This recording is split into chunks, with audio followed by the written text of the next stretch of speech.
Hey guys, I'm going to show you how to make this today like I showed you in the last video. So first we're going to choose a screen size canvas like this. Then you want to experiment with your colors real quick. I lagged over here, but you want to experiment with your colors. Try doing nebula on a different canvas. You should do these settings for nebula. This is how I make it look the best. And choose a dark purple, but not too dark, like this colorish. And then make your nebula a little, if you want it to cover the entire page in one sweep, then put it to max and just cover. But if you want to show the different colors, then you should do it a little bit smaller. Now add another layer, and this is where you do some stars.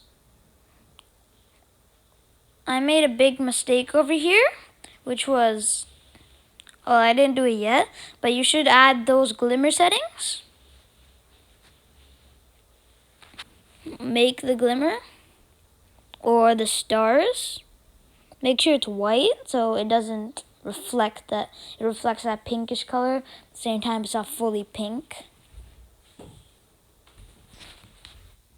Yeah. So after you do that, you want to add a flare, but you want to choose wisely where you want your flare to go. This is where the oopsie happens.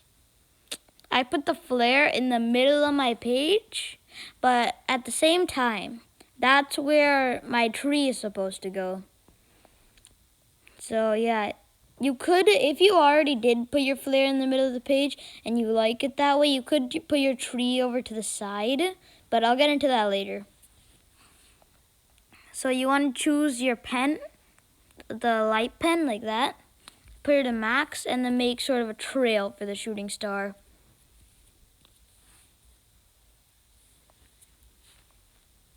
I'm experimenting with the flares over here to see what would look the best. I think it would look the best if you put it on the side and the tree in the middle, but it's your drawing, not mine. Yeah, so you add another layer right there. Now you go to organic and choose wild grass. So your wild grass should be at the bottom of the screen. If it's not, then you have a problem. If you need to, you can tilt your screen like I did right here to make your wild grass more straight instead of like curving onto the side.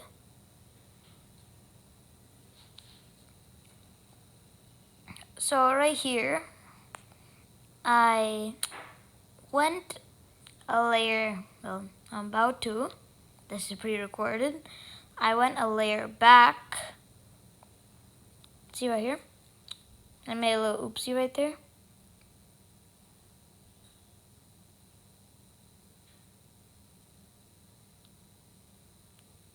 So I went a layer back, and then you see it goes into the ground better. It's not like right in front.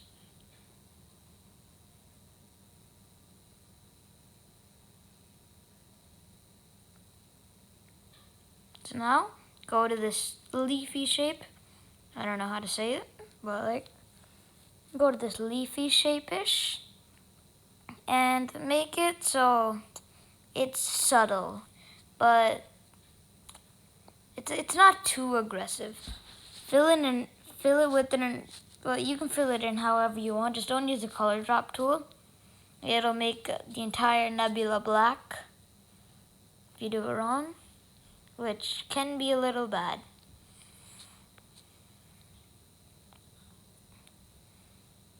So I just added a little bit more wild grass to make it look a little more realistic. And then, did you catch my oopsie yet? I made the tree in front of the shooting star. So I just made the layer invisible, and then I put a new layer on top of it, and then started that layer from scratch. but it shouldn't take a while. So you know the glimmer settings and do white for the stars. For the shooting star, just do the same thing, but don't put it in the middle. Put it off to the side. If you put it in the middle already, just put it off to the side from before. Like you see me do right now. So this is pretty good. I know it doesn't look exactly like the other drawing, but you get the idea. You'll know how to make the exact drawing after this video. So now you can Gaussian and blur it a little bit if you want the shooting star to sort of, yeah. Right now I'm just experimenting with my shooting star. You don't need to do this. If you like it the way it is, then you can just keep it. So that's enough for this video, folks. Well, it's done. So like, yeah. See you guys maybe tomorrow. I don't know, whenever I'm done the third video. Next video is going to be And based it's like off 1 a.m. of for me right now. this So drawing goodbye. right here.